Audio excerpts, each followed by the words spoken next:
Welcome to Inspirational Journeys, everyone. My name is Ann Harrison, and this week I have the pleasure of speaking with Stacy Webb, who has written a book called The Intuitive Detective. Welcome to the show, Stacy. Thank you so much, Anne, for having me. Thank you so much for being on the show. It's a pleasure to have you. So why don't you introduce yourself to the listeners and the viewers today? So my name is Stacy Webb. I am from Sydney, Australia, and I'm an intuitive trauma release mentor.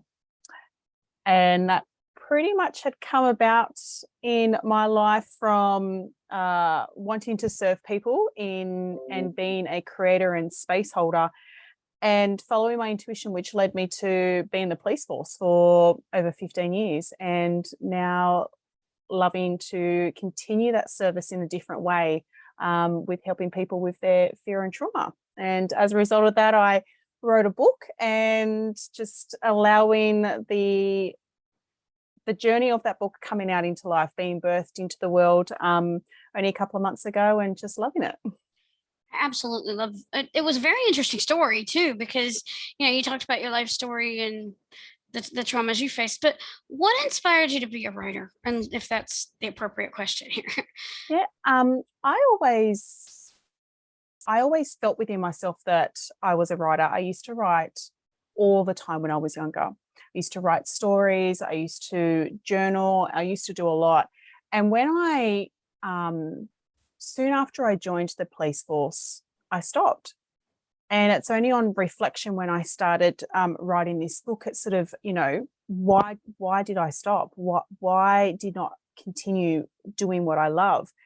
And I realized on that reflection is that I wanted to try so hard. I always wanted to be a police officer, and I felt that that was my extreme calling, and I wanted to be good at it. I wanted to be that, continuing on with the good girl in my own people pleasing and perfectionism within myself.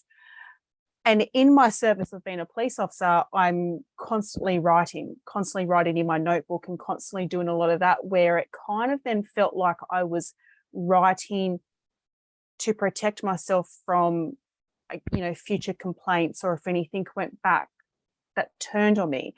And as I was, being a police officer and, had experienced certain traumas within my work there, I was then afraid of putting anything out there in case for some reason it was turned back against me.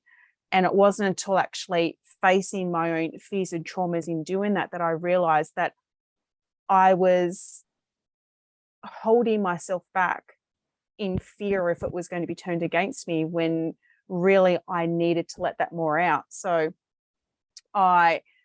going back into my writing and connecting back more to myself, and allowing that to be this beautiful channel to actually go, this is who I am. This is who I love to be. And I love putting pen to paper, and I love writing. I can still do that. And there is more than just what is your occupation. And that allowed me to just, really start to come back out in my shell. And I started just writing stories within my life. And as I was starting to write them, I realized that all of that was coming through in this intuitive guidance to write the book. I always deflected that throughout the years, thinking I couldn't do it, and didn't, my self-worth kept coming up, when really that was just myself limiting myself. And, anyone can be a writer. Anyone can put pen to paper or type on their computer or anything like that, and can write something. And I knew that I could do that too. Wow. So let's talk about your writing process for a minute. I don't want to delve too far into your book, because I don't want to spoil things, but I do want to delve into it a little bit. But let's talk about the writing process. When you wrote the book, did you outline it, or did you just sit down and start to write? For myself, I sat down and just started writing the stories, the chapters that sort of came out. They were not in order. They were pretty much what was sort of coming to me, that I felt that just needed to come out in that time. For some of them, they really still brought on a lot of emotional charge, where either writing it out or reading back in reflection, I would still have tears in my eyes. And it was for me a beautiful cathartic moment and a beautiful release of all of that. But it was definitely out of order, you know, allowing it all to come to me. And as I had pretty much all of it there in all of its chapters, and there were many that, you know, were removed in editing as I was going through it. I then started to put it in order and to put it in the parts that I felt that it needed to be a part of, and, you know, allowed that process to happen. But at the beginning, it was very much just letting it out there, just letting it flow. Wow, because I know everybody's process is different. So yeah, what I know you and you talked about losing your father when you were a child and whatnot. First of all, what inspired, what led you to the police force? First off, I always had this knowing within myself to be a police officer, which within my family was quite different because my family weren't really accepting of that.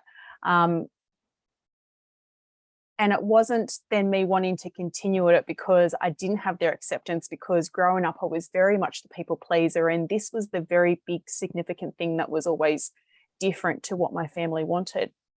And for me, it was really the calling of wanting to help people and really help people in that really big time of need. You know, as police officers, you are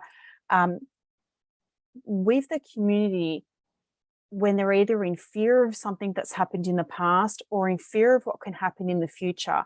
And at that time, in that moment, with that connection with the person in the community that is asking for service, that is asking for your help as an emergency service officer, you can have the greatest impact in their life. You know, for them, you can always be remembered within their life and can help make that impact. And I felt that I could be that person that can help assist with people in their lives. And so that's what sort of inspired me to go towards that work. I really felt that I, you know, could hold that space for them and could really be able to help people in that way. And I kind of put that a little bit on the back burner a little bit when I finished high school. I was too young to join the police force when I finished high school. Here in Australia, in the state that I'm in, to graduate from the police academy, you had to be 19 years old because of the firearm. And I was only 17 when I finished high school. And if I went into the police force straight after high school, I would have only been 18 when I graduated. So I felt it would be probably good if I studied something that could possibly help me go into the police force, and I did go about that way. And when I studied a science degree, and I absolutely hated it, absolutely hated it to the point where I was hating my life. And it wasn't until different parts that happened within my life. I had a car accident that really sort of knocked me about, where people started to bring up my father again, that allowed me to ask questions, allowed me to face fears that came up in regards to the death of my father, and allowed me to go, this is where I draw the line in the sand. I'm living a life that is actually pleasing others instead of myself. I'm living a life because I'm getting this external validation, which I did love, but at the same time, internally, I was hating it. And I really wanted to do what I felt I needed to do. I really wanted to do what I felt that my intuition was calling me to do, and allowing me to just see what happens. And I didn't know whether I'd get into the police force. I didn't know whether I would be able to graduate or not. I wasn't sure about how it was going to go, but I just knew I had to do it. And so I did. I left my university degree with about 3 months left till I graduated, which shocked a lot of people. And I joined the police force. And I like to think that I was a very good police officer during my time there. Right. I mean, if you're not happy with something, why keep going on with that? Because Yeah. I know in your book you went to a lot of the murder cases, and did you investigate those those cases, or were you just there to set up the crime scene? What, you know? No, yeah. So during that time, like my time within the police force, I was a detective.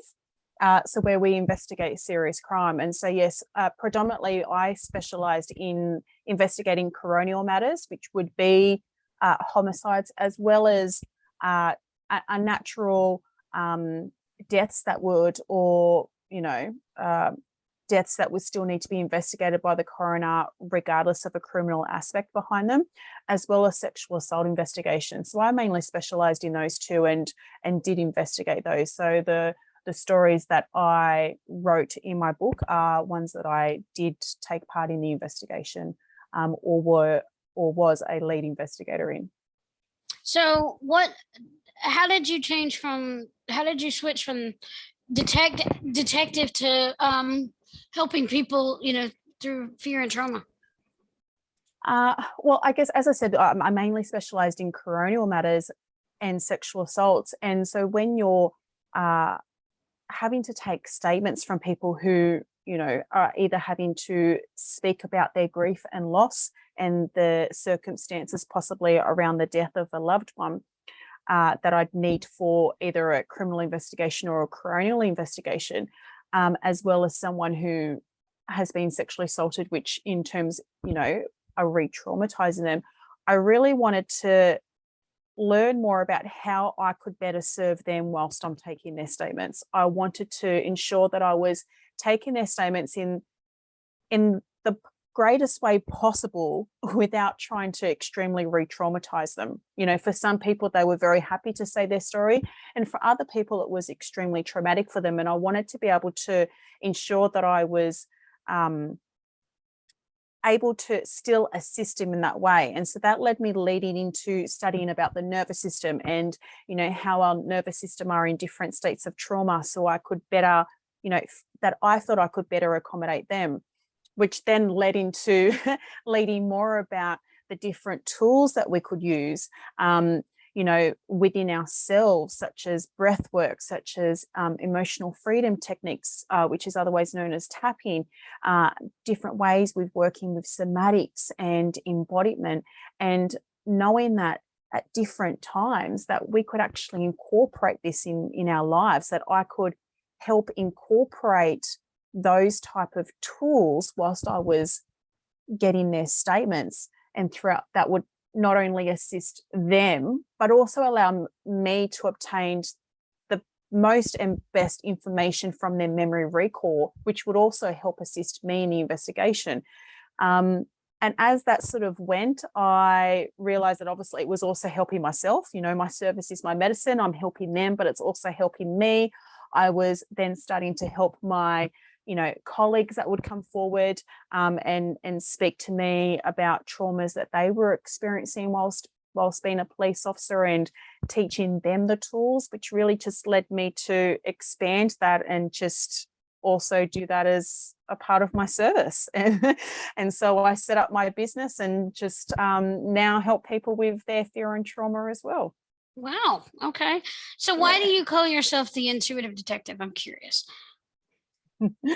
I call myself the intuitive detective, first off because we are all intuitive. I'm intuitive, you are intuitive, we all are. It is also depending on, whether you listen to the guidance that we received and follow and act on that. And, yes, there are times, as I've mentioned in the book, when I don't act on it and when I've denied it and pushed it aside and tried to avoid it.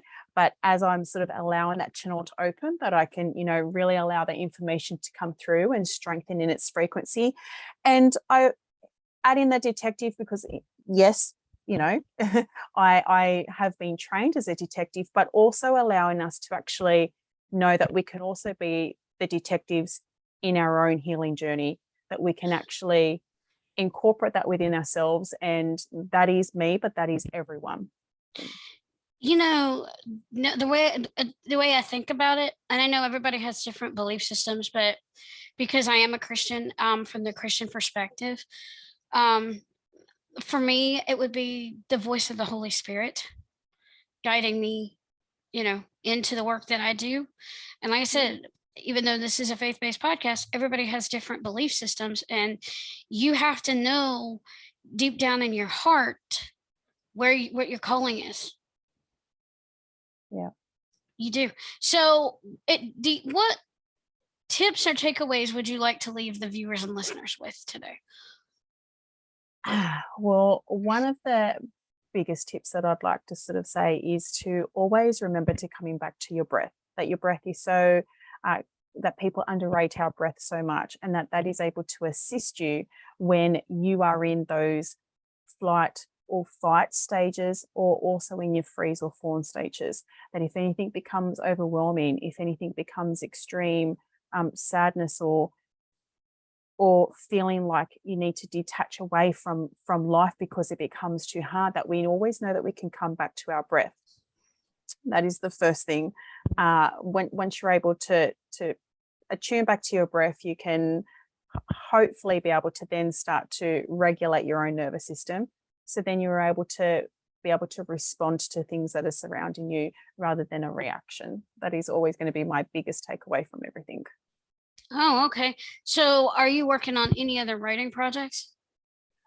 I do have more seeds are coming through in terms of some writing projects. I'm doing a lot of journaling about that, and sort of, I guess, laying down foundations of that, which I'm really excited about. But I'm also allowing the process of, with the release of this book that's only been a couple of months now, is also making sure that I enjoy it, because I am one of those people that love to always have tasks on hand and always love to be doing things. That I also know that this is a point where it's a journey of me in celebration, knowing that this was a very big step for myself to release that first book out, in such what I feel is in terms of allowing myself to be shown in its complete vulnerability, in its complete rawness, and stepping away from those masks that I, felt that I needed to hide behind.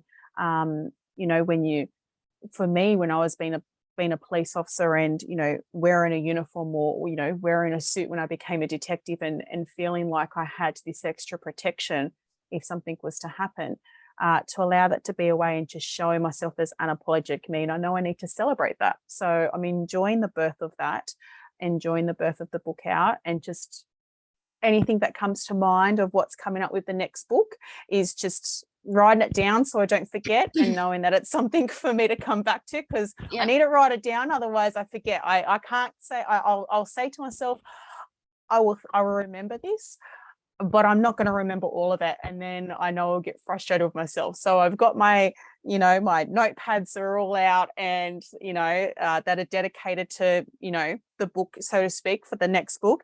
And when those seeds come through and everything like that, I'll make sure I write it all down, so when I've got time I can sit back and start to write more out and type more out. And where can people find you online if they want to connect?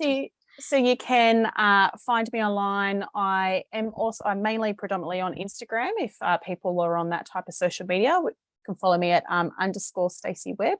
I'm also on Facebook, and you can also visit my website, which is www.stacywebb.com.au. Okay. And one final question, and this was inspired by another podcast I've listened to. What is your call to action for the listeners and viewers today? You can give a challenge, or if you have a resource you want to share, this is the time to do it. Call to action.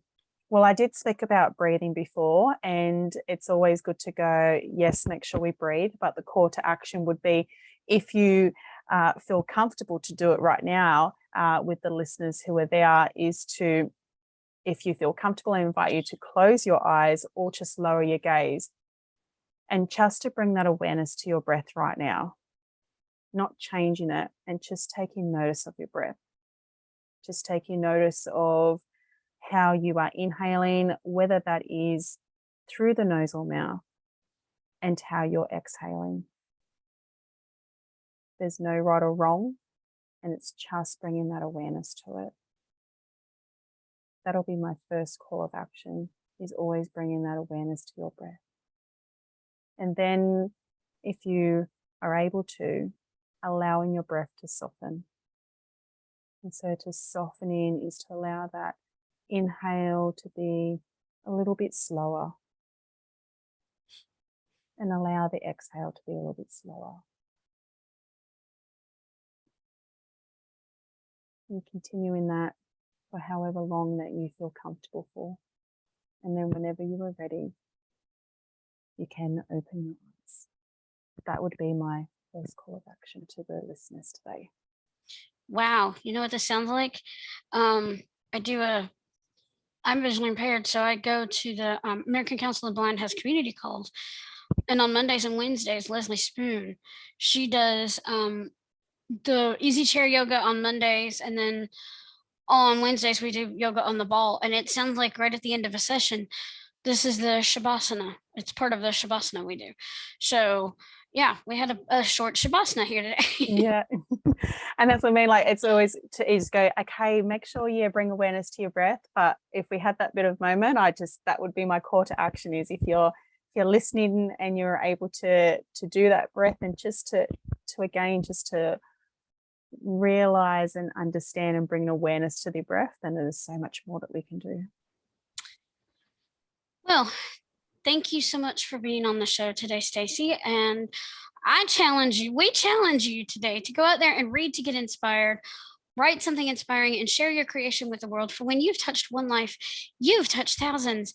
Thanks for joining us on Inspirational Journeys today. And remember, your story matters. Have a blessed day, everyone.